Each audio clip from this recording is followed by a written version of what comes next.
salah satu bagian menarik dari Kompasiana ini menjadi tempat battle war-nya gitu loh.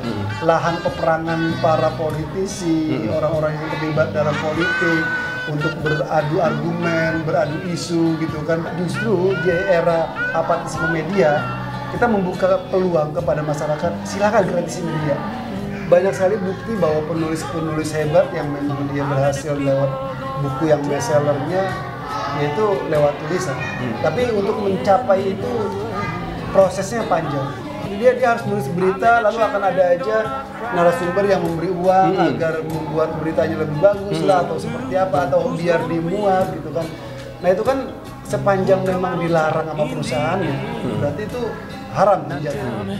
What's in the headline today? What's in the headline?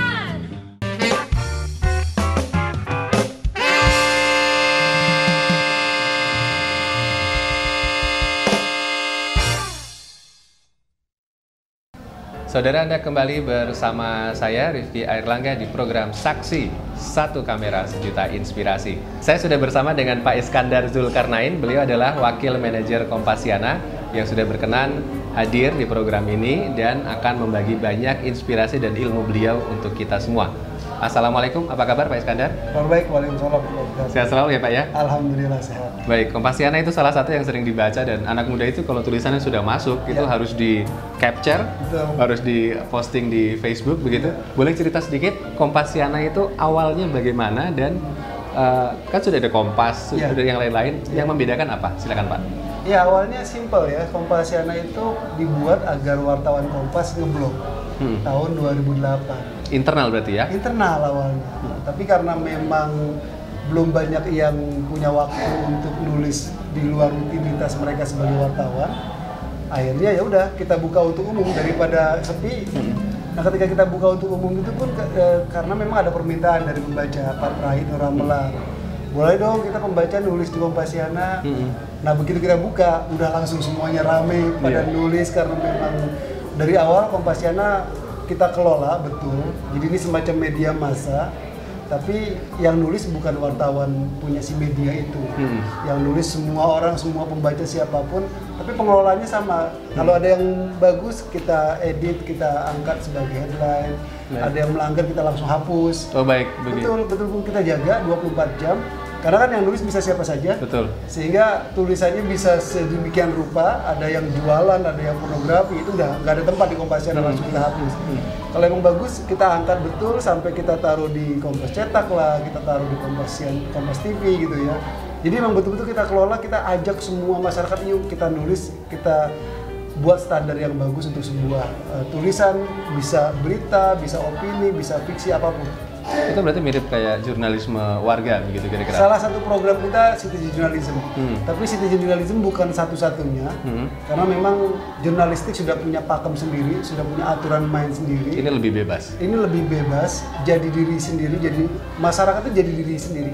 Dokter nulis ya dia sebagai dokter, guru sebagai guru, ibu rumah tangga, mahasiswa, mereka nulis sebagai diri sendiri tanpa harus ngikutin gaya-gaya jurnalis. Baik. Tapi kita kasih tahu kalau mau bagus, ini loh cara jurnalis nulis, harus aktual, harus akurat, harus cover both side, nggak boleh bohong, gitu. Jadi kita kasih juga nilai-nilai seperti ini sebagai pembelajaran lewat pelatihan-pelatihan. Baik, Kompasiana itu kan terbuka untuk siapa saja, berarti tadi dokter bisa nulis, nanti jangan-jangan ulama atau yang setengah ulama bisa nulis juga.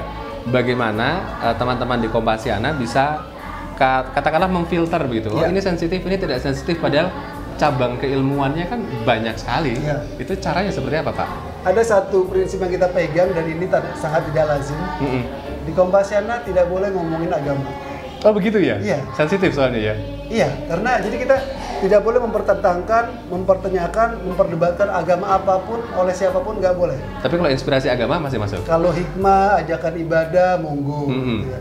Tapi kalau sudah kenapa agama ini begini, kenapa agama itu begitu, kita langsung hapus karena prinsip kita perdebatan agama itu nggak bisa online. Harus langsung, face to face ya. Semuanya harus ada dalam satu forum. Karena itu sangat sensitif dan sangat prinsipal untuk siapapun di Indonesia ini ya.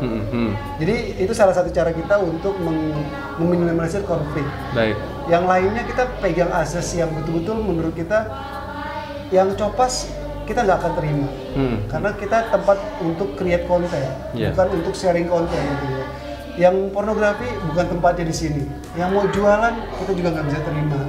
Jadi emang banyak sekali aturan-aturan kita buat, bahkan lebih ketat dari yang udah dibuat oleh manapun gitu, misalnya di Facebook apa segala macam bebas. Kalau di Kompasiana kita menjaga betul pembaca mendapatkan konten yang bagus dari para pembaca yang lainnya. Baik. Mungkin hanya saya, tetapi sepertinya kalau konten yang normal atau yang baik atau mengajak kebaikan, normalnya komentarnya nggak terlalu banyak. Tapi begitu yang agak sensitif sedikit, itu berlaku untuk berita yang lain-lain juga. Kadang-kadang kami itu curiga, jangan-jangan masyarakat memang senangnya begitu.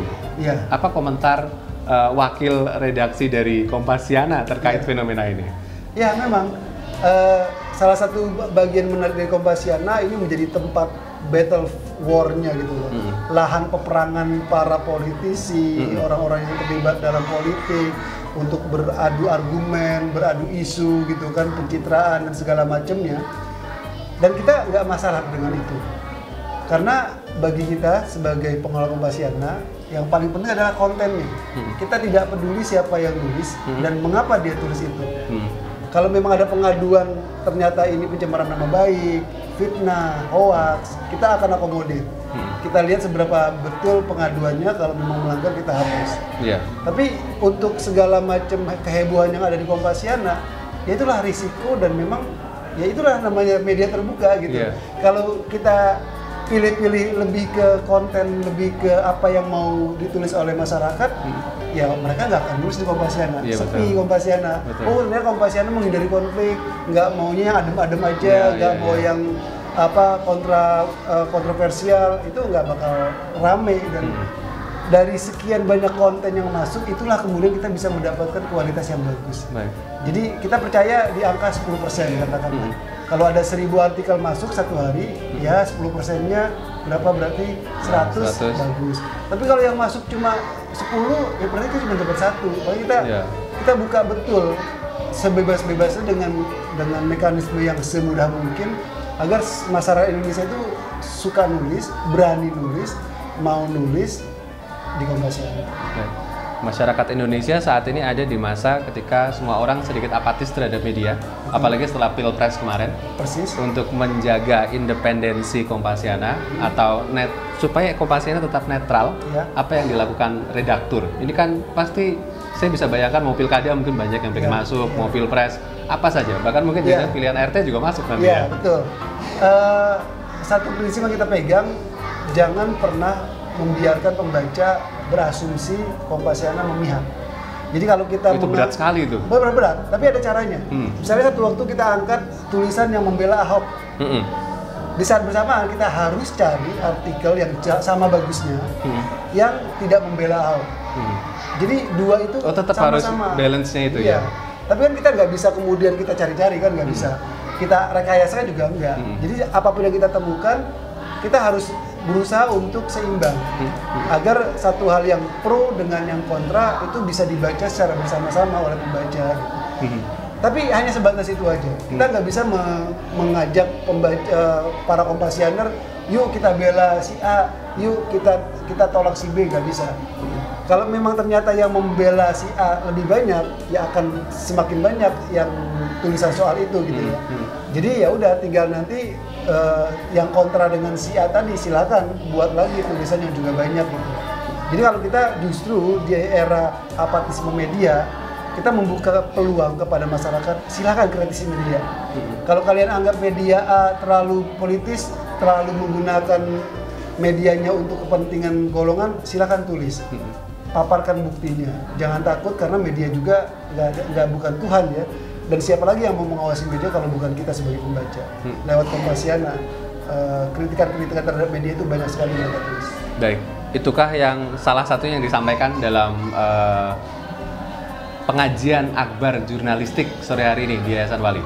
Iya, kurang lebih itu. Saya memperkenalkan Kompasiana apa, bagaimana masyarakat, mahasiswa, peserta pelatihan bisa berkontribusi, bisa ikut gabung untuk nulis bareng di sana, untuk mengekspresikan pendapatnya, menyampaikan informasinya lewat apapun jenis tulisan yang ingin mereka tulis. Yang penting sekarang adalah bagaimana kita bisa membentuk writing society, masyarakat yang gemar menulis.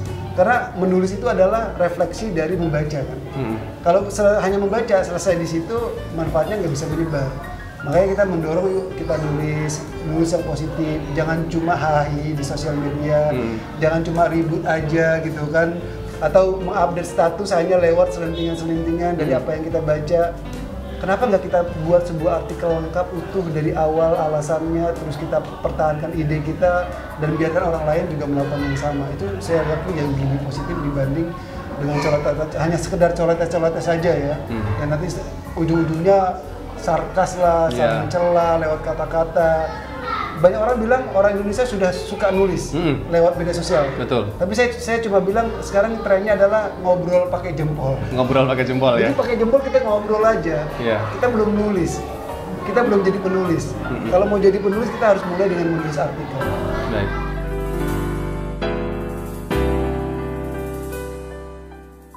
Tetap jadi orang baik, jadi orang bersih di politik itu memungkinkan tidak sih Pak sebenarnya Pak? Mungkin saja.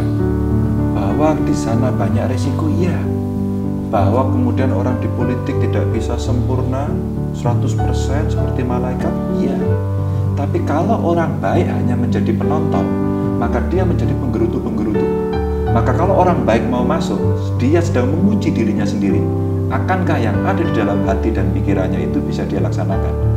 Jadi bukan politiknya yang kotor, politik selamanya adalah suci. Orang-orang baik harus ikut berpolitik agar politik itu berjalan dengan baik. Sebenarnya banyak hal di Republik ini di mana institusi-institusi demokrasi, baik itu pemerintah, legislatif ataupun yang lain, mereka ini melakukan atau membuat kebijakan-kebijakan yang positif. Hanya seringkali ada problem itu soal komunikasi. Realitas di media itu seringkali juga berbeda dengan realitas yang sebenarnya. Ini yang masyarakat juga harus pahami. Kadang bad news is good news ya Pak ya? Ya, betul.